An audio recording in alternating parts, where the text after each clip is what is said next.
Shalom Aleichem. Bapak Yahweh memberkati saudara-saudara sekalian. Amin. Haleluya. Pada pagi hari ini, Bapak Ibu Saudara sekalian, kita akan kembali bersama-sama belajar Torah. Kita juga akan belajar Dafar Elohim. Dan nanti akan kita renungkan bersama-sama, yaitu satu firman Elohim dan Torah yang akan berbicara tentang Eden. Mari kita bersama-sama membuka kitab suci kita di dalam kitab Beresit atau kitab Kejadian pasal kedua, ayat yang ke-8 sampai dengan yang ke-15. Saudara buka kitab suci saudara masing-masing, saudara perhatikan baik-baik setiap ayat-ayat yang saya bacakan. Saya akan membacakannya untuk saudara-saudara sekalian. Di situ dikatakan, lalu Yahweh Elohim menata sebuah taman di Eden, di sebelah timur. Dan di sana dia menempatkan manusia yang telah dia bentuk. Dan Yahweh Elohim menumbuhkan dari tanah segala pohon yang disukai untuk penglihatan dan baik untuk makanan. Juga pohon kehidupan di tengah-tengah taman itu, serta pohon pengetahuan baik dan jahat. Dan dari Eden ada sebuah sungai yang mengalir untuk mengairi taman itu. Dan dari sana ia terpencar dan menjadi 4 hulu. Nama yang pertama adalah Pison, itulah yang mengitari seluruh negeri Hawila. Yang di sana ada emas, dan emas di negeri itu baik. Di sana pun ada damar dan batu oniks. Saya baca batu oniks, saudara, karena dalam bahasa aslinya itu tidak diterjemahkan batu akik. Akik itu di Indonesia ya. Yang betul itu batu onik. Dan nama sungai yang kedua adalah Gihon. Itulah yang mengitari seluruh negeri Kus. Dan nama sungai yang ketiga adalah Hidekel. Itulah yang menyusur di sebelah timur Asyur. Dan sungai yang keempat itu adalah Efrat. Kemudian Yahweh Elohim mengambil manusia itu dan menempatkannya di Taman Eden untuk mengerjakannya dan memeliharanya. Amin. Nah, Bapak Ibu Saudara sekalian, kalau kita berbicara tentang Torah, Torah selain berisi 613 mitzvot atau 613 aturan atau 613 perintah, Torah itu juga mengandung rahasia-rahasia Elohim yang di dalamnya tersimpan hikmat yang luar biasa. Ya, jadi kalau kita bicara tentang Torah, Torah itu tidak hanya menyimpan 613 aturan atau perintah. Tetapi sesungguhnya di dalam Torah itu juga tersimpan rahasia-rahasianya Bapa Yahweh dan hikmat Bapa Yahweh yang begitu luar biasa. Jadi tidak hanya hikmat itu bisa kita lihat di dalam kitab Misle atau kitab Amsal. Yang seringkali ketika orang membaca kitab Misle atau kitab Amsal, orang menyebut setiap ayat-ayat yang ditulis di dalam kitab Misle atau Amsal itu menceritakan tentang hikmatnya Raja Salomo. Tetapi perlu saudara ketahui, kalau di dalam kitab Misle atau kitab Amsal, Raja Salomo itu bisa menulis hikmatnya Raja Salomo itu asalnya dari mana, saudara? Dari Torah. Ya, hikmatnya Raja Salomo itu asalnya juga dari Torah. Jadi Torah itu tidak hanya menyimpan 613 aturan, tetapi di dalam Torah itu juga menyimpan yang pertama rahasia-rahasia Elohim, dan Torah itu juga menyimpan hikmat yang luar biasa. Dan satu di antara hikmat yang luar biasa tersebut, itu tersembunyi di satu tempat di alam semesta ini, yang oleh kitab suci, tempat itu disebut dengan Eden, saudara. Nah di sini saudara, coba saya mau tanya, ketika kita mendengar kata Eden, yang pertama kali terlintas di pikiran kita itu apa kira-kira? Kalau saudara mendengar kata Eden seperti yang saudara lihat di depan ini, kalau saya tanya Eden itu apa? Yang terlintas di pikiran saudara, saudara akan mengatakan apa kira-kira? Ada yang mengatakan Syamayim. Terus apalagi? Tempat yang indah. Seringkali saudara, ketika mendengar kata Eden, pikiran orang itu langsung tertuju kepada sebuah taman. Pikiran orang ketika mendengar kata Eden, itu biasanya tertuju kepada nama sebuah taman. Betul apa betul? Betul ya. Setiap kali orang ditanya Eden itu apa, mesti pikirannya pertama kali akan mengatakan Eden itu taman. Atau nama sebuah taman. Maka kalau kita perhatikan, seringkali orang menyebut Eden itu dengan apa ini? Taman Eden. Apalagi kalau kita membaca ayat yang ke-15 tadi, saudara. Ini yang biasanya terlintas di pikiran orang ketika mendengar kata Eden. Apalagi sekali lagi kalau membaca ayat yang ke-15 tadi. Coba kita baca. Di ayat 15, saudara perhatikan baik-baik. Di situ dikatakan, kemudian Yahweh Elohim mengambil manusia itu dan menempatkannya di mana itu? Taman Eden. Kalau mengacu ke ayat 15 ini, kira-kira salah atau tidak? Kalau orang mengatakan Eden itu taman, kira-kira salah atau tidak, saudara? Tidak. Kalau kita mengacu ke ayat 15 ini, dan ketika orang ditanya Eden itu taman, ya tidak salah. Dan itu wajar. Karena di ayat 15 kita bisa melihat di situ ada tulisan Taman Eden. Nah, tetapi sebetulnya saudara, kita yang berpikir bahwa Eden itu taman, sebetulnya kalau kita memperhatikan di dalam kitab Beresit atau kitab Kejadian 2 ayat 8-nya tadi, kitab Beresit 2 ayat 8 itu memberitahu kita bahwa Eden dan taman yang diciptakan Bapa Yahweh, sebetulnya itu dua tempat yang terpisah.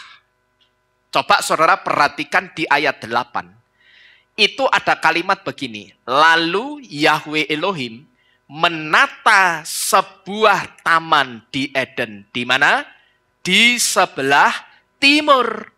Jadi kalau kita mengacu ke ayat 8 ini, jelas kalau Eden dan taman yang diciptakan Bapa Yahweh, sebetulnya itu dua tempat yang berbeda. Dua tempat yang beda lokasi. Lokasi pertama itu disebut Eden, di mana dari Eden ini keluar sebuah sungai yang memberi kehidupan untuk lokasi kedua, di mana lokasi yang kedua itu hanya disebut dengan kata apa ini? Taman itu. Kalau saudara perhatikan baik-baik di ayat yang ke-8. Ayat yang ke-8 itu memberitahu kita seperti yang saudara lihat di depan ini. Eden dan taman yang diciptakan Bapa Yahweh itu sebetulnya dua tempat yang terpisah. Kalau terpisah itu berarti sama atau tidak? Tidak sama. Ini terbukti di situ dikatakan Yahweh Elohim menata sebuah taman di Eden di sebelah timur, gitu loh ya. Nah, lokasi pertama itu disebut Eden, di mana dari Eden itu keluar sebuah sungai dulu, aliran yang mengalir, terus dari situ terpencar jadi 4, dibagi jadi 4. Yang dikenal dengan sungai apa? Pison, Gihon, Tigris, dan Efrat. Dan sungai yang keluar dari Eden itu memberi kehidupan untuk, kita baca apa ini? Lokasi kedua yang disebut dengan kata taman itu. Jadi sebetulnya saudara, keberadaan taman yang diciptakan Bapa Yahweh dengan Eden itu sendiri, sebetulnya itu dua lokasi yang berbeda. Nah, terus bagaimana? Kok di ayat 15 tadi ada kata Taman Eden, itu bagaimana? Karena ketika orang melihat ayat 15, di situ ditulis kata Taman Eden, Dan orang menyebut Eden itu dengan kata Taman Eden itu tidak salah. Karena ayat 15 pun juga menulis demikian. Nah, tetapi di sini kita perlu tahu bahwa kalau di ayat 15 tadi ditulis Taman Eden, itu artinya kata Taman Eden di ayat 15 yang dimaksud itu bukan taman yang namanya Eden, tapi taman yang ditopang oleh Eden, saudara-saudara sekalian. Nah, ini yang benar. Taman yang ditopang oleh Eden, bukan Taman Eden. Sebetulnya, saudara, untuk kita membuktikan patokannya itu gampang. Kita pakai saja patokan kata sebelah timur Eden. Kalau Bapak Yahweh taruh taman itu di sebelah timurnya Eden, itu artinya taman itu ada sebelum taman itu ada. Sebelum taman itu diciptakan, Eden itu sudah ada lebih dulu. Gitu loh kira-kira. Sampai di sini dulu kira-kira saudara bisa mengikuti atau tidak? Jadi kita pakai patokan yang gampang. Bapak Yahweh itu katakan apa? Dan Yahweh menata sebuah taman di Eden di sebelah timurnya. Ini patokannya, bukan di Edennya, tapi di sebelah timurnya Eden. Nah, kalau dikatakan di sebelah timurnya Eden, ini artinya sebelum taman itu ada, sebelum taman itu diciptakan, Eden itu sudah ada lebih dulu, saudara-saudara sekalian. Baru setelah Eden itu sudah ada, diciptakanlah taman di sebelah timurnya Eden. Kira-kira kalau saya bikin sebuah ilustrasi atau analoginya, kira-kira begini. Saudara kan lihat ya, di sebelah Kehilat ini ada tanah kosong. Terus saya ngomong sama saudara begini. Bapak Ibu Saudara sekalian, tolong doakan saya ya. Besok saya mau bangun rumah di sebelah timur rumah ini. Nah, kalau saya ngomong saya mau bangun rumah di sebelah timur rumah ini, berarti rumah ini sudah ada sebelumnya atau belum? Sudah ada. Karena saya ngomongnya apa? Saya mau bangun rumah di sebelah timur rumah ini. Gitu loh saudara ya. Seperti halnya di atas saudara lihat garasi. Tolong doakan saudara ya, saya mau bangun rumah di sebelah timurnya garasi. Berarti garasinya itu sudah ada atau belum? Sudah ada. Kira-kira seperti itu. Sampai di sini sekali lagi. Pikiran saudara sudah bisa terbuka belum? Membedakan antara Eden dan taman di sebelah timurnya Eden itu saudara sudah bisa ngerti atau belum kira-kira?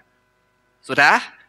Jadi kalau begitu tidak tepat kalau kita menyebut Eden itu dengan kata Taman Eden.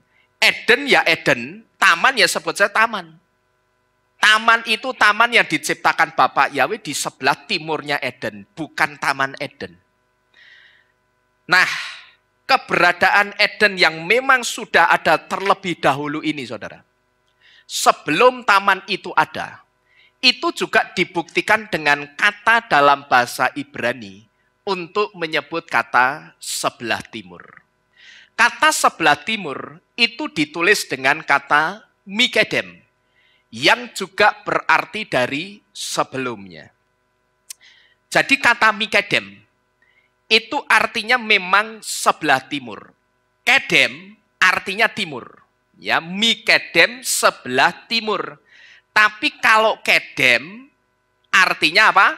Timur. Gitu loh. Tapi kata Mikedem itu juga bisa berarti dari sebelumnya. Nah, kata Mikedem yang artinya dari sebelumnya ini sekaligus memberitahu kita bahwa keberadaan Eden yang memang sudah ada sebelum taman itu ada, dibuktikan dengan kata dalam bahasa Ibrani untuk menyebut kata sebelah timur.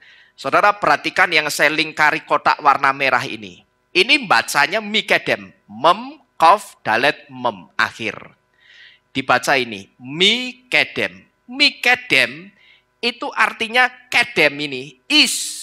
Ya, is. Is itu timur. Tapi Mikedem itu juga bisa berarti apa? Kita baca dari sebelumnya. Kata Mikedem artinya memang sebelah timur, tapi Mikedem itu juga bisa berarti dari sebelumnya. Nah, ini membuktikan Eden itu memang sudah ada sebelum taman itu ada, saudara-saudara sekalian. Dan ini termasuk dengan keberadaan dua pohon istimewa yang ditaruh Bapak Yahweh di taman yang diciptakan di sebelah timurnya Eden. Dua pohon istimewanya Bapak Yahweh yang disebut dengan pohon kehidupan dan pohon pengetahuan yang baik dan jahat, itu juga diciptakannya setelah Eden ada, saudara. Karena apa? Kalau kita perhatikan, ketika Bapak Yahweh selesai menata atau menciptakan taman di sebelah timurnya Eden, waktu itu Bapak Yahweh menumbuhkan tanaman-tanaman dan pohon-pohon. Dan dua di antara pohon yang ditumbuhkan Bapak Yahweh juga saat itu, ada pohon pengetahuan yang baik dan jahat dan juga pohon kehidupan. Termasuk dua pohon istimewa ini juga ditumbuhkannya itu setelah Eden ada. Jadi Eden dulu, baru dua pohon yang istimewa itu di taman yang diciptakan Bapak Yahweh di sebelah timurnya Eden. Nah, ini sama seperti juga ketika kita menyebut tempat untuk mengorbankan Yitzhak. Waktu itu coba saya mau tanya, Yitzhak mau dikorbankan Abraham itu di mana? Di mana? Gunung Moria. Padahal saudara, kitab suci tidak pernah menulis Gunung Moria. Tapi yang ditulis kitab suci itu apa? Gunung di tanah Moria. Yang nyebut Yitzhak mau dikorbankan di Gunung Moria itu orang Kristen, saudara. Ya. Padahal kalau kita coba membaca kitab Yaser pasal 23 di halaman 92, tidak pernah ditulis Yitzhak itu mau dikorbankan di Gunung Moria, tidak pernah. Tapi pada waktu itu Bapak Yahweh itu suruh Abraham bawa Yitzhak untuk dikorbankan di sebuah gunung di tanah Moria. Pertanyaannya, kalau disuruh bawa di sebuah gunung di tanah Moria, apakah lantas gunung itu namanya Gunung Moria? Bukan. Ini sama seperti halnya juga ketika kita melihat di Salatiga dan di Boyolali, itu ada satu gunung yang sama. Gunung apa itu? Gunung Merbabu, Merapi lak Magelang rono. Salatiga sama Boyolali, betul? Ada gunung apa? Merbabu. Kalau kita perhatikan, sekalipun gunung itu masuk wilayah Salatiga dan masuk wilayah Boyolali, tapi gunung itu tidak pernah dikasih nama Gunung Salatiga dan Gunung Boyolali. Tapi dikasih namanya gunung apa? Merbabu. Padahal wilayahnya masuk mana? Salatiga, Boyolali, dan sekelilingnya. Boyolali itu kan Salatiga ke sana lagi ya. Nah, itu membuktikan, kira-kira seperti itu saudara. Yitzhak itu tidak pernah dikorbankan, mau dikorbankan di Gunung Moria. Tapi di sebuah gunung di tanah Moria. Itu bukan berarti nama gunungnya lantas jadi Gunung Moria. Lah ini kebiasaan orang. Kalau dibawa ke situ berarti nama gunungnya Moria. Tapi saya memaklumi kekristenan memahami seperti ini karena memang kitab sucinya tidak lengkap. Maka kita bersyukur kitab suci kita sekarang, kalau hati kita sekarang itu sudah terbuka untuk kebenaran yang baru, pengetahuan-pengetahuan yang baru, ya Bapak Yahweh juga akan kasih bekal untuk kita ngerti pengetahuan-pengetahuan yang baru dari mana Bapak Yahweh akan bukakan. Satu di antaranya itu dari kitab Yaser. Di situ kita bisa tahu Termasuk pada waktu Abraham Yitzhak ke gunung di tanah Moriah, itu tidak hanya 2 orang, tapi ada beberapa orang di sana, saudara. Terus, orang Kristen juga tidak pernah tahu ujian yang dialami oleh Abraham, Yitzhak, dan rombongannya pada waktu membawa Yitzhak ke gunung di tanah Moriah. Orang Kristen juga tidak pernah tahu.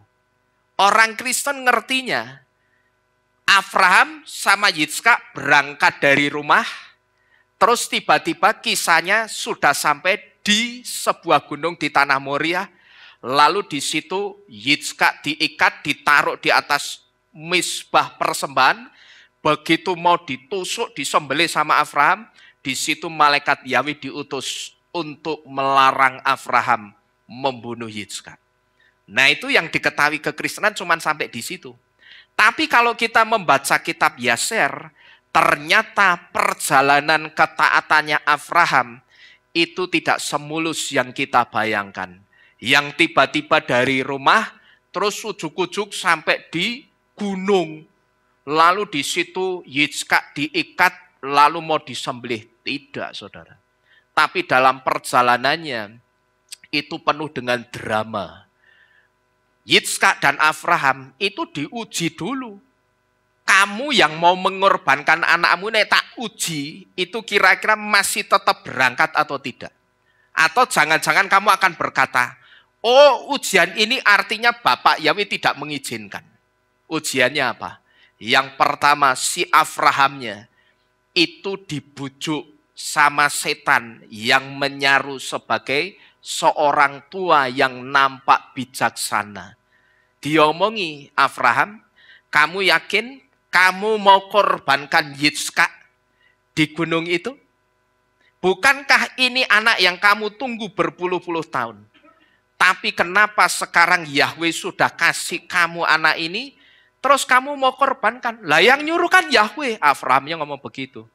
Itu sebetulnya Yahweh tidak nyuruh kamu mau menguji, tapi saja nih kamu sudah berangkat begini.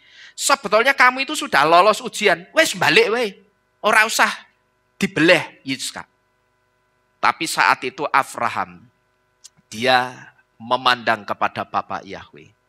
Aku tahu kamu setan. Sekarang dengan nama Yahweh Elohim, aku perintahkan kamu pergi dalam nama Yahweh Elohim. Seketika itu juga setannya pergi.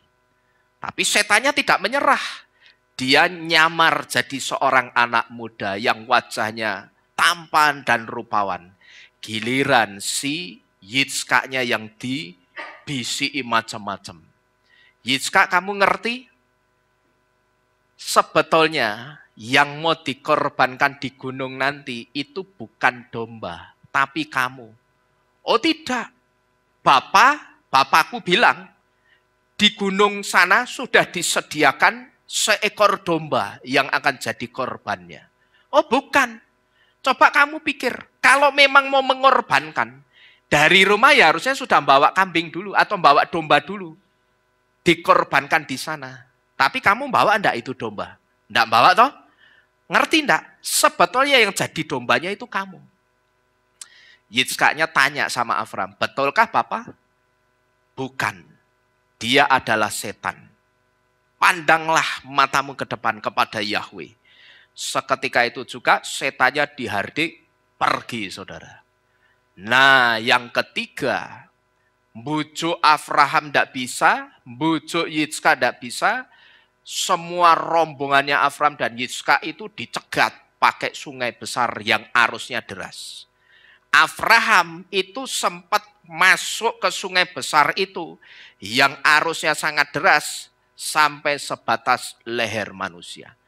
Tapi pada waktu itu ketika airnya mulai dari mata kaki, dengkul, pinggang sampai sebatas leher, Abraham belum sadar. Baru setelah air itu mengalir dengan deras mau menenggelamkan mereka, di situ Abraham baru sadar. Aku itu dulu pernah ke sini. Di sini ini tidak ada sungai. Apalagi sungai yang besar begini, tidak ada. Oh ini mesti setan. Seketika itu juga sungainya itu dihardik dalam nama Yahweh. tanah itu kering, tidak ada sungainya, tidak ada bekas tetesan air setitik pun, itu tidak ada. Nah, ini yang tidak pernah diketahui di dalam dunia kekristenan. Bahwa perjalanan ketaatannya Abraham untuk mengorbankan Yitzhak itu bukan perjalanan ketaatan, perjalanan iman yang mulus dan baik-baik saja, saudara. Dan seringkali, saudara, kalau kita perhatikan, ketika orang diuji seperti ini, kalau orang biasa, kualitas imannya tidak seperti Abraham, bisa jadi orang itu akan mengatakan apa? Kok diuji sampai 3 kali ya? Ini jangan-jangan Yahweh tidak mengizinkan aku kon balik ini. Nah, itu kalau pikirannya orang yang imannya itu kualitasnya standar. Tapi Abraham itu seseorang yang imannya sangat berkualitas, qualified. Dia ngerti perjalanan imanku itu memang harus melewati ujian dan tantangan seperti ini. Maka pada waktu itu dia tetap jalan terus. Dia tidak pusingkan omongannya setan-setan itu. Tidak pernah dia pusingkan. Dan akhirnya sampai enggak, saudara, di gunung di tanah Moria, sampai enggak mereka? Sampai.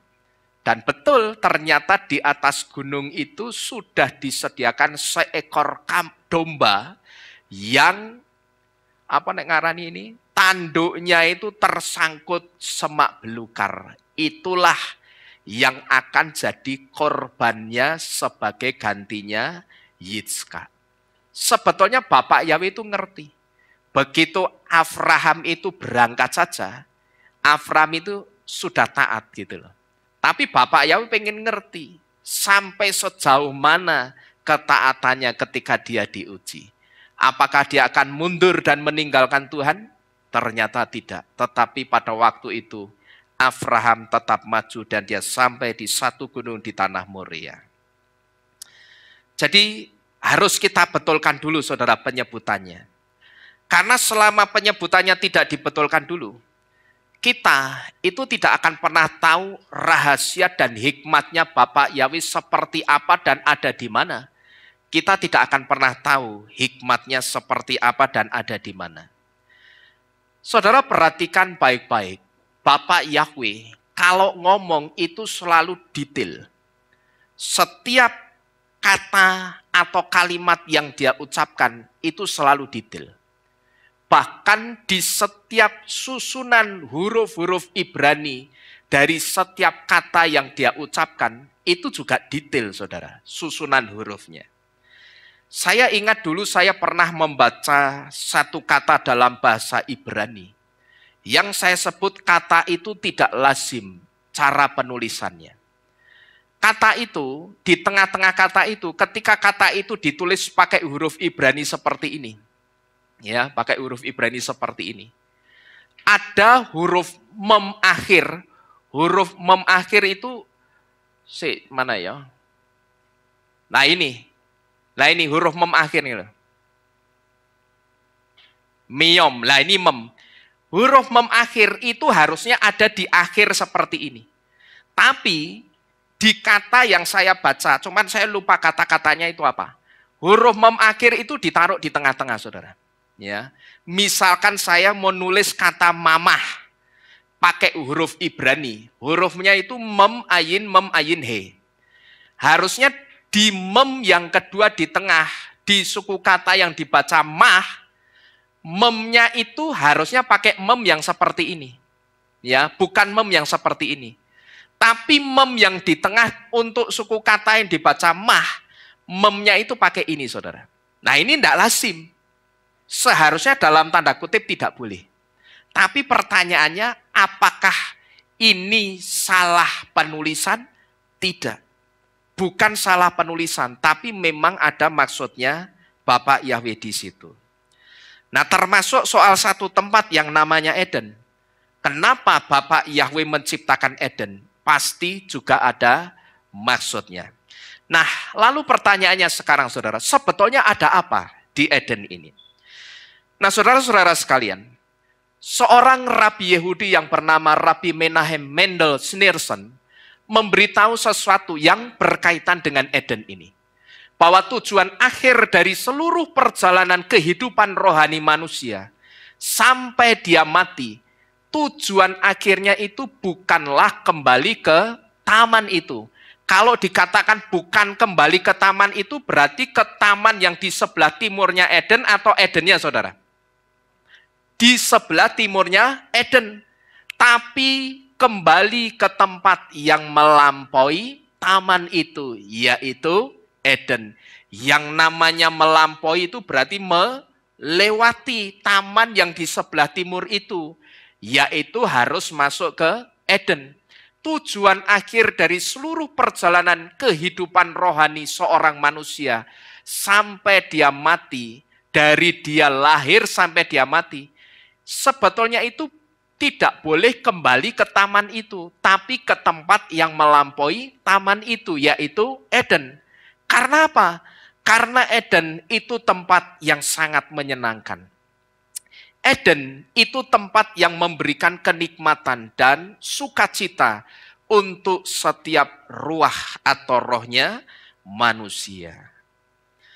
Jadi tujuan akhir dari perjalanan kehidupan rohani manusia seharusnya itu bukan kembali ke taman itu. Tapi kemana itu? Ke Edennya. Karena Eden itu satu tempat yang bisa memberikan kesenangan atau menyenangkan jiwa rohnya manusia.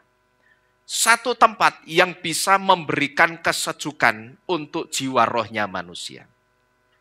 Kenapa kok dikatakan tujuan akhir manusia seharusnya tidak ke taman itu, tapi ke Edennya? Karena sebetulnya taman yang diciptakan Bapak Yahweh di sebelah timurnya Eden, itu cuman satu tempat yang sifatnya itu hanya untuk menyenangkan dagingnya manusia. Tempat yang hanya untuk memberikan kesenangan untuk tubuh fisiknya manusia.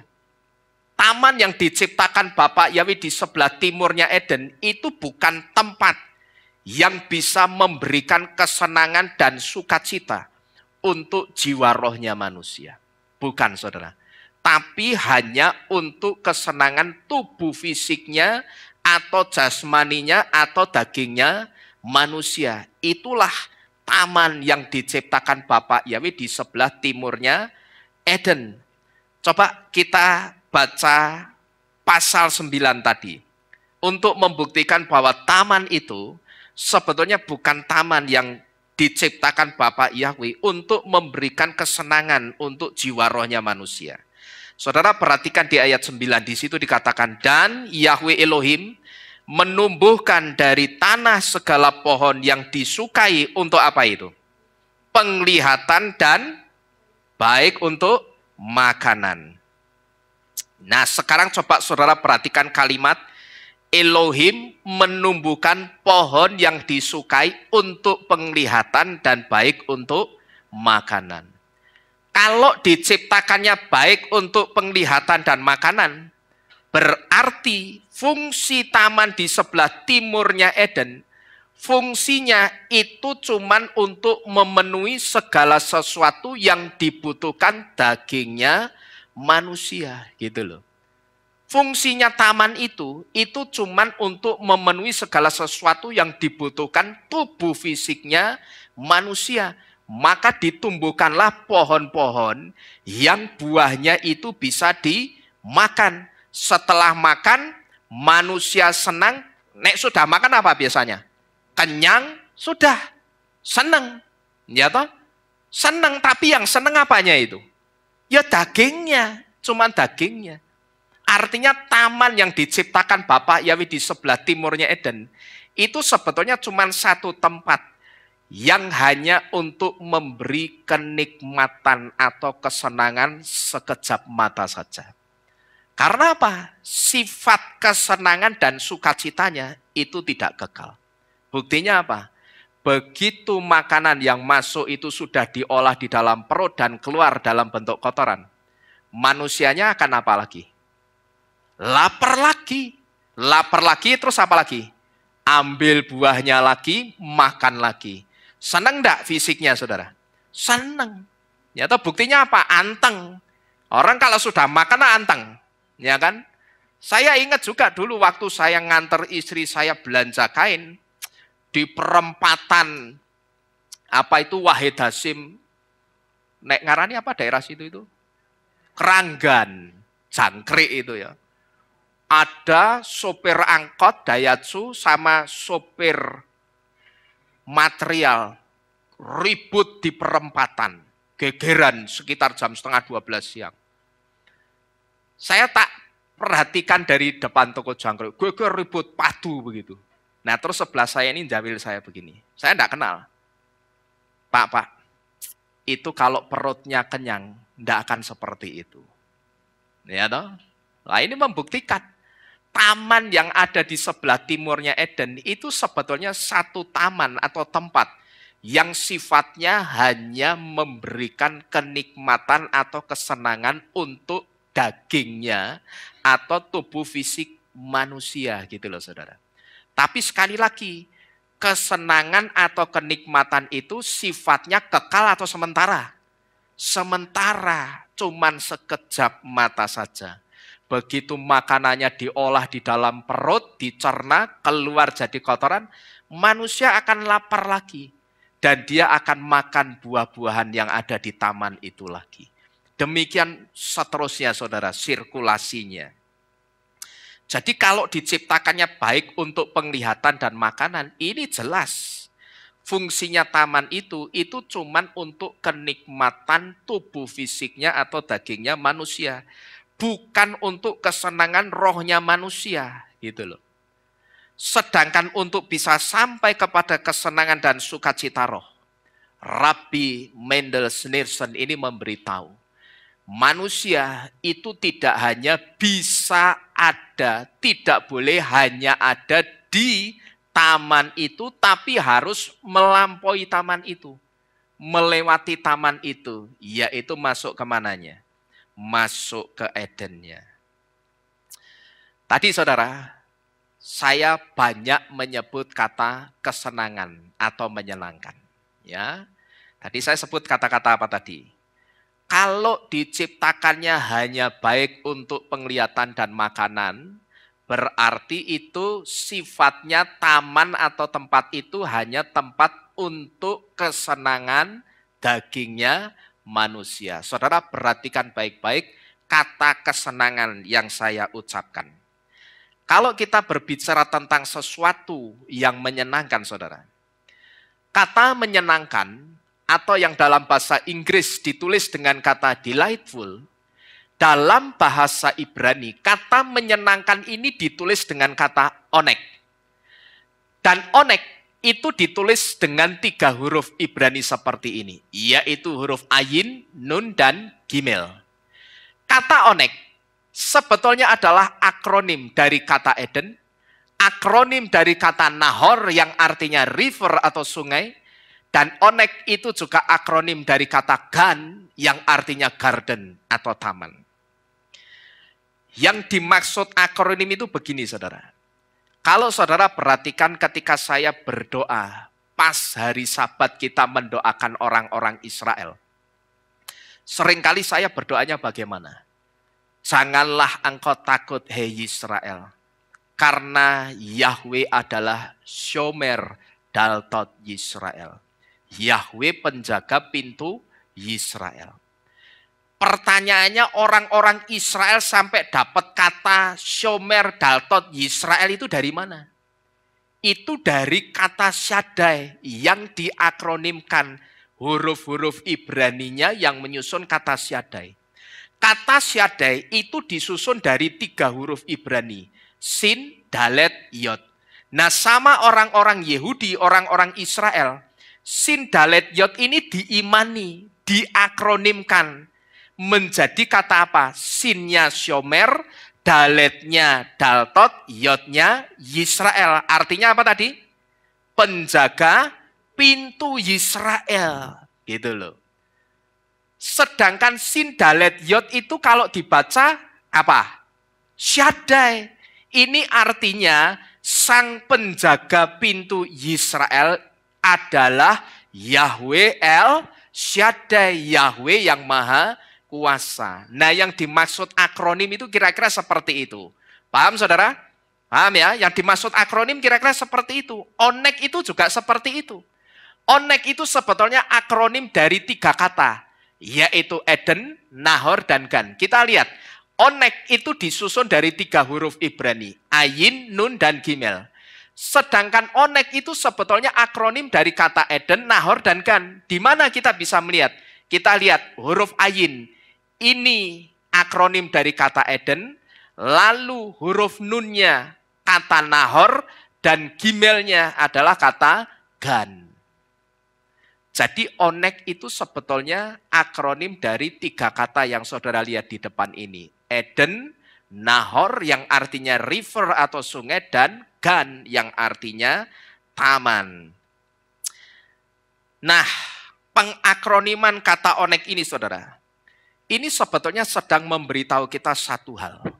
Bahwa kesenangan, sukacita atau kenikmatan yang akan dialami oleh ruah atau rohnya manusia, itu berasal dari ketiga tempat tersebut, yaitu dari Eden, dari Nahor, dan dari Gan, yang adalah gambaran dari Syamayim atau dari surga.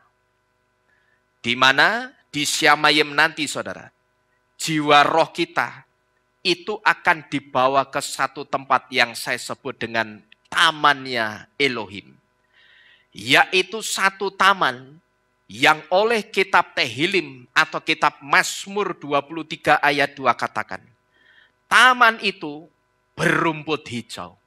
Dan kita tidak akan pernah melihat rumput hijau yang indahnya seperti rumput hijaunya yang ada di Syamayim yang saudara lihat di dunia ini. Kalau saudara melihat padang rumput hijau yang indah, kita sudah terheran-heran. Tetapi yang saudara lihat di dunia ini, indahnya padang rumput hijau itu, nanti tidak ada apa-apanya dengan padang rumput hijaunya yang ada di Syamayim. Yang tidak ada satu rumput pun yang kering atau berwarna kuning, itu tidak ada. Tapi kalau saudara melihat hamparan padang rumput hijau di dunia ini, coba saudara teliti, dibuka-buka bawahnya, mesti ada yang apa? Kuning, kalau tidak garing. Ada yang dimakan serangga, atau yang dimakan dari dalam tanah. Mesti ada yang rusak. Tapi kalau yang disebut di kitab Tehillim 23 ayat 2, yang disebut engkau membaringkan aku di padang rumput yang hijau, saudara tidak akan pernah menemukan satu cabang rumput yang kering atau berwarna kuning, beda sendiri warnanya, tidak ada. Tapi warna hijaunya itu warna hijau yang sangat indah, yang tidak pernah saudara lihat di dunia ini. Saudara melihat sebuah taman yang begitu indah di dunia ini. Di Syamayim, tamannya itu jauh lebih indah. Buktinya apa? Memangnya saya sudah pernah ke sana? Belum. Tetapi saya pernah mendengar satu kesaksian dari seseorang. Yang orang itu sudah masuk ke peti, tinggal nunggu upacara pemakaman, tapi tiba-tiba orang itu bangkit lagi. Namanya Ibu Lasiem, saudara. Itu kisahnya pada waktu saya masih SD. Saya ngerti sendiri. Ibu itu bangkit dari petinya, terus dia panggil anaknya. Dia suruh anaknya mijeti kakinya. Terus anaknya tanya, loh kenapa toh bu? Kok dipijeti? Ibu kan dibahasakan, ibu kan baru tidur. Kalau tidur kan enggak capek. Kok minta dipijeti itu kenapa? Ya karena aku itu capek. Karena aku habis jalan-jalan, diajak jalan-jalan. Kayak di sebuah taman yang begitu luas. Yang ngajak jalan-jalan aku itu orangnya tinggi besar, rambutnya panjang, pakai jubah putih, tapi aku tidak bisa melihat wajahnya. Tapi taman itu indah sekali. Aku tidak pernah melihat taman seindah itu di dunia ini. Lah di situ aku capek, tolong pijeti. Terus dia pesan sama anaknya. Dia panggil anak-anaknya, terus dia ngomong, Kalau kamu mau sama seperti ibu ada di tempat yang indah ini, terimalah Tuhan Yesus sebagai Tuhan dan Juru Selamatmu. Sejak saat itu terjadi satu pertobatan. Satu keluarga itu bertobat menerima Yesus sebagai Tuhan dan Juru Selamatnya. Latar belakang mereka bukan orang Kristen, tapi dari latar belakang Kedar, saudara. Ini membuktikan bahwa taman yang ada di Syamayim nanti, atau situasi Syamayim itu begitu indahnya. Coba saya akan mundur untuk mengajak saudara melihat satu tempat yang saya yakin, ya pertama katakanlah melihat ini. Kira-kira apa yang pertama kali terlintas di pikiran saudara ketika melihat tempat ini? Sajuki mesti. Kira-kira saudara pengen apa gitu loh? Apa? Damai. Loh iya mesti ada damai. Kalau saya pengen bikin rumah di sini, saudara. Ya bener enggak? Ya toh? Nek damai sejuk mesti gitu loh. Tapi saya tanya pengen apa kira-kira saudara kalau ada tanah rumput hijau sebelahnya sungai mengalir. Ya ini kali ini bersih orang kuning mengambang. Ini benar-benar sungai yang bersih, airnya jernih. Kira-kira saudara pengen apa? Kalau saya pengen bikin rumah di sini, saudara. Ya toh? Wah ini pensiun tenan nih. Ya Mas Satwa. Yang apa? Kasih apa? Oh, kafe, rusak. Kasih kafe ya rusak. Ya sudah kita tinggali. Ya toh, kita tinggali, kita rawat sendiri kayak kafe. Terus dodol apa kuwi jenenge? Apa Pak Gelo? Gandul lah rusak kabeh, serak genah ya toh. Nasi gandul gorene ambune ra enak iki kaline, lengotok. Ya kita bikin rumah di sini. Terus saudara lihat ini ya. Nah ini. Kok foto? Ya memang foto. Kalau saudara lihat taman ini, kira-kira apa yang saudara pikirkan? Sangat indah, ya. Sangat indah. Kita melihat taman yang seperti ini saja, kita sudah terheran-heran. Api men ya toh. Kita lihat taman Gajah Mungkur yang sudah rapi gitu saja, wes kanggo kita, buat kita sudah bagus, indah. Taman Indonesia Kaya, kalau saudara bandingkan taman yang masih dulu namanya KB sama sekarang Indonesia Kaya, sudah jauh berbeda. Ya dulu kan ada itunya juga, ya toh bencong-bencongnya itu. Sekarang sudah bersih, tamannya kelihatan bagus. Kita saja melihat itu, wih, apik ya saiki taman KB. Ya toh kita ngomong begitu, saudara. Bagus ya taman KB. Taman Indonesia Kaya bagus. Terus lihat ini, wih, luwih apik meneh jebulane. Terus lihat ini lagi, ya toh? Lihat yang ini tadi. Waduh, ternyata ada yang lebih bagus. Apalagi kalau saudara jalan-jalan ke Swiss. Saya sering nonton di TV besar. Ya, saya setel. Swiss in 4K atau 8K. Dalam resolusi 4K atau 8K.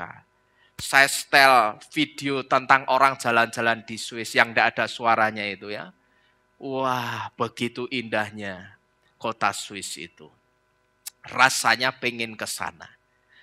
Kita melihat tempat yang indah-indah di dunia ini saja, itu sudah terheran-heran. Apalagi nanti kalau kita melihat indahnya Syamayim, tempat saudara dan saya nanti. Saudara pasti akan lebih terheran-heran ya. Rumputnya itu tidak ada rumput yang kering sedikit pun. Demikian pula dengan sungainya, saudara. Air sungainya itu airnya tenang. Sungainya, airnya itu tenang. Kalau sekarang saudara melihat di Swiss, ada satu hulu sungai, mata air, di situ airnya sebening kaca. Di Syamayim nantinya jauh lebih indah, jauh lebih bening dari itu, saudara. Yang ketika kita haus, kita ambil air itu langsung diminum bisa. Tapi kita pun pasti masih mikir, saudara. Ya toh? Sekalipun airnya Swiss itu bening, kalau kita mau ngambil minum, ambil gelas minum, mesti masih mikir. Benar-benar bersih enggak ya? Gitu loh. Tapi lain halnya dengan di Syamayim nanti. Tamannya itu berumput hijau dan tidak ada satupun rumput yang kering. Dan sungainya, airnya itu juga tenang. Dan disitulah nantinya jiwa roh kita, orang-orang yang percaya kepada Bapa Yahweh dan Yesua, jiwa roh kita akan dibawa Bapa Yahweh ke sana. Amin.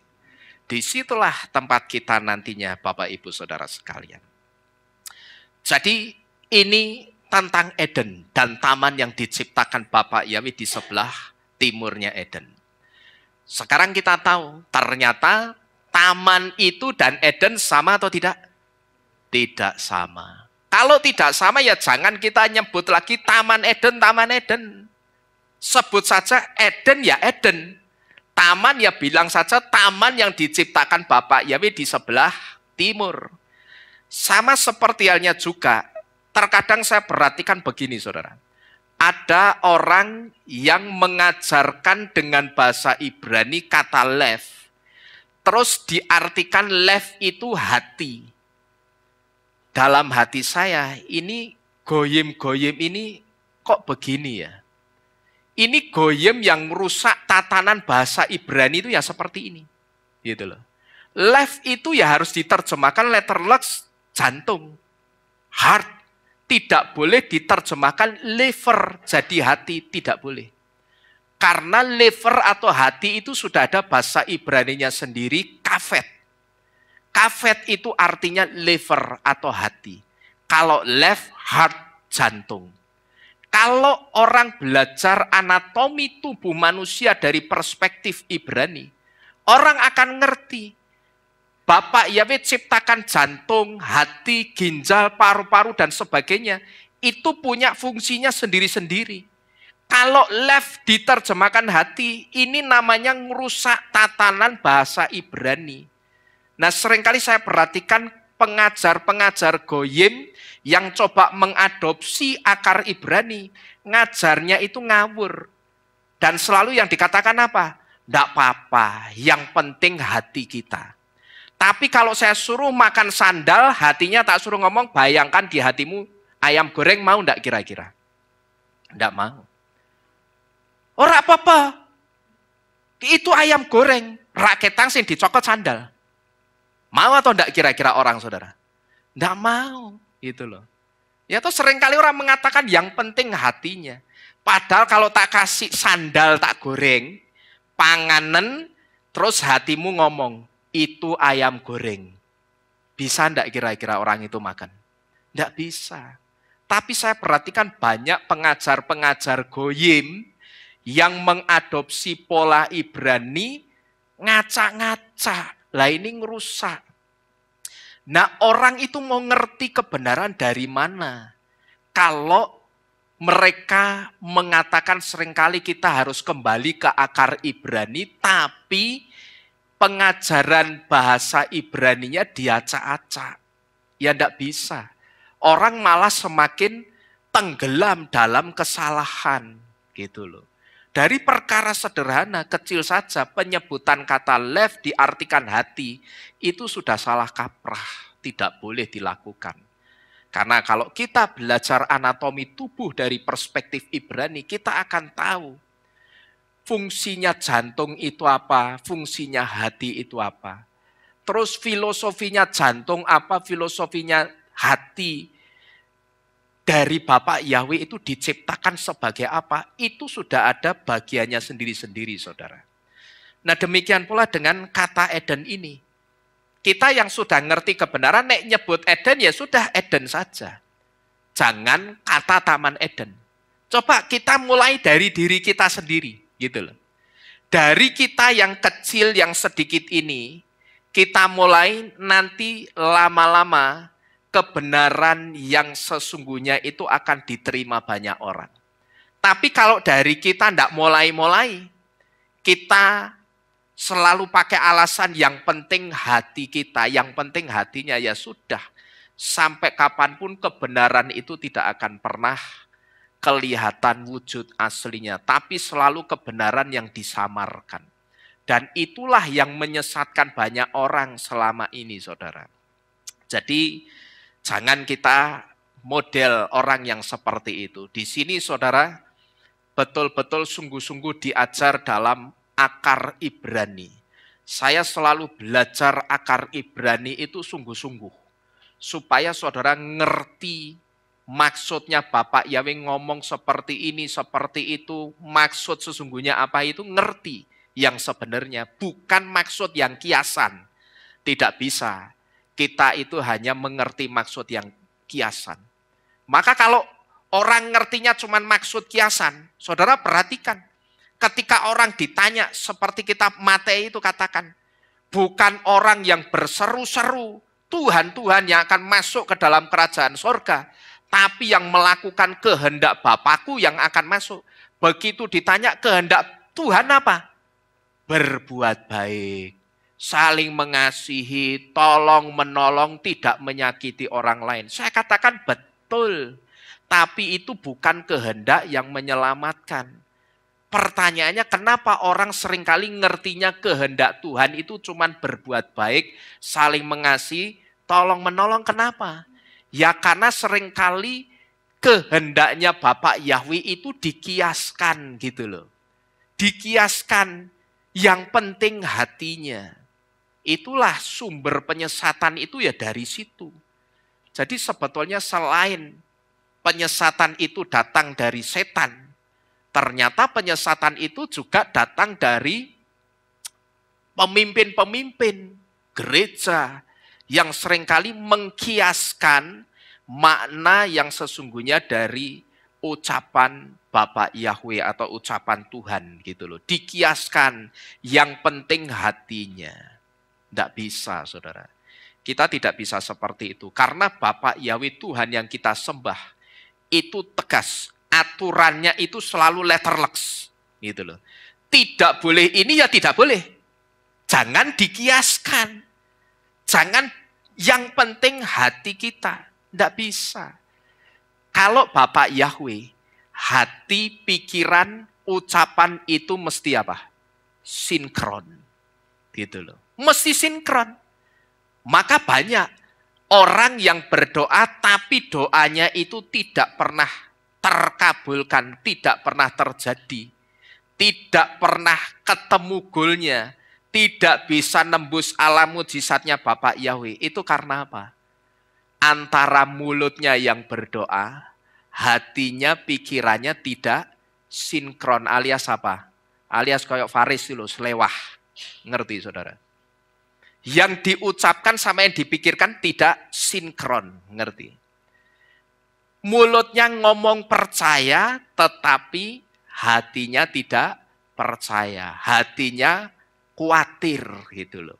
Maka doanya tidak pernah terjadi. Tapi kalau antara mulut yang mengucapkan kata-kata doa dengan isi hatinya itu bisa sinkron, seirama, mesti jadi. Tapi kalau tidak, ya tidak akan pernah terjadi. Nah pertanyaannya kenapa seringkali tidak terjadi, orang itu tidak sinkron itu kenapa? Antara mulut dan hatinya. Ya karena orang itu seringkali banyak mengkiaskan. Orang itu terlalu apa? Orang itu terlalu suka sedikit-sedikit apa-apa, yang penting hatinya. Seharusnya saudara, kalau suka yang penting sedikit-sedikit hatinya, harusnya hati itu kalau dilihat Bapak Yahweh ya sama dengan ucapan kita. Ya, maka ada ayat yang dikatakan apa? Dengan hati orang percaya, lidahnya mengaku, dan orang itu akan diapakan? Diselamatkan. Artinya apa? Hatinya mesti apa dulu? Percaya. Lalu rasa percaya yang ada di dalam hatinya itu keluar dari mulutnya. Dan itu sama, orang itu akan diselamatkan. Maka jangan sekali-sekali saudara yang terima Bapak Yahweh dan Yesus menerima baptisan pembaruan, saudara mau terimanya baptisan pembaruan itu cuman di mulut saudara. Ya. Lalu hati saudara berpikir, tak baptis pembaruan biar dilihat Bapak Yahweh, aku itu sudah punya meterai di dahiku. Tidak bisa, saudara. Ya. Bapak Yahweh itu Tuhan yang menyelidiki hati juga. Ketika saudara menerima Bapak Yahweh, tapi antara mulut saudara yang mengaku Yahweh sebagai Tuhan dan Juru Selamat dan hati saudara tidak sama, tidak bisa. Bapak Yahweh ngerti, kamu bohong. Kamu itu cuman mau nunut selamat, tapi jangan berharap kamu akan selamat. Gitu loh.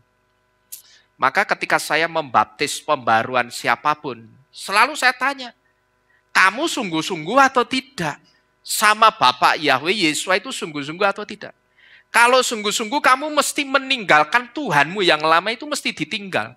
Tidak boleh disembah-sembah lagi. Dipuji-puji lagi tidak boleh.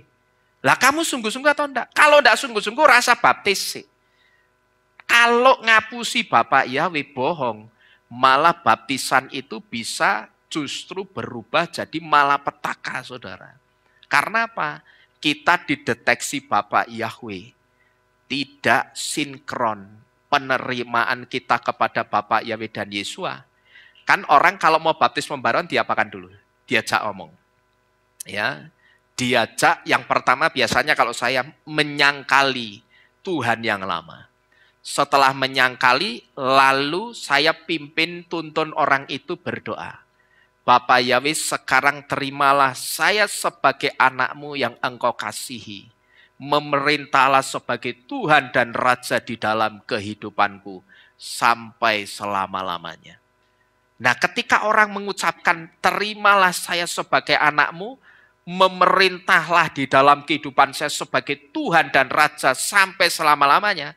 Kalau ucapan itu sampai didengar Bapak Yahweh tidak sinkron dengan yang ada di hati kita. Saudara buktikan, justru baptisan pembaruan yang saudara terima itu bisa jadi malapetaka, saudara. Ya, jadi jangan macam-macam. Karena Bapak Yahweh itu tidak mau dimadu, tidak mau. Bapak Yahweh itu tidak mau dimadu. Saudara setelah terima Bapak Yahweh, baptis pembaruan, saudara masih datang ke gereja yang masih nyembah nama Tuhan yang lama. Bapak Yahweh itu tidak suka yang model begituan. Maka Bapak Yahweh sama jemaat di Asia Kecil, kalau tidak salah di jemaat apa ya, Laodikia atau Pergamus, itu ngomong apa? Kalau kamu panas, ya panasen. Kalau dingin, ya dinginan. Jangan apa? Jangan posier, jangan suam-suam kuku gitu loh. Nek sama aku ya sudah sama aku. Jangan sama yang lain lagi, jangan sama yang lama. Move on gitu loh. Ya, sama aku saja. Bapak Yahweh itu begitu. Karena Bapak Yahweh itu sudah mendeklar dirinya, dia adalah Elohim yang pencemburu. Dia Tuhan yang sangat cemburu, dia tidak mau dimadu, saudara. Maka di dalam kitab Yesaya 42 ayat 8 disitu dikatakan, aku tidak memberikan kemuliaanku kepada patung dan kemasyuranku kepada yang lain. Itu kelihatan sekali kalau Bapak Yahweh itu cemburu dan dia tidak mau dimadu, saudara. Jadi saudara mesti patenkan, kalau sama Bapak Yahweh ya sudah Bapak Yahweh saja. Kita kembali ke firman tadi, saudara. Jadi sekali lagi Bapak Ibu Saudara sekalian, kalau kita melihat apa yang saudara lihat di depan ini, kesenangan, sukacita atau kenikmatan yang akan dialami oleh rohnya manusia, itu berasal dari ketiga tempat ini, yaitu Eden, di mana dari Eden itu keluar sebuah sungai seperti ini, dari sini keluar sebuah sungai, lalu setelah turun, nyabang jadi 4. Dan Gan, yang artinya taman. Yang semuanya ini adalah gambaran dari Syamayim atau sorga. Di mana di sorga itulah, di Syamayim itulah, di tamannya Bapak Yahweh itulah, nantinya jiwa roh kita, bukan tubuh kita, saudara ya. Bukan tubuh kita yang sekarang ini. Tapi jiwa roh kita itu akan dibawa Bapak Yahweh ke satu taman yang indah, yang rumputnya hijau. Sungainya, airnya tenang, dan belum pernah kita jumpai di dunia ini. Disitulah jiwa roh kita, orang-orang yang percaya Bapak Yahweh itu akan dibawa Bapak Yahweh. Tentunya dalam wujud tubuh kemuliaan. Bukan tubuh fana seperti ini, tapi dalam wujud tubuh kemuliaan kita nanti akan dibawa Bapak Yahweh ke sana. Amin. Amin. Bapak Yahweh memberkati saudara-saudara sekalian. Kita tunduk di dalam doa. Kita bersama-sama mengucap syukur, berterima kasih untuk pengajaran yang Bapak Yahweh singkapkan pada pagi hari ini.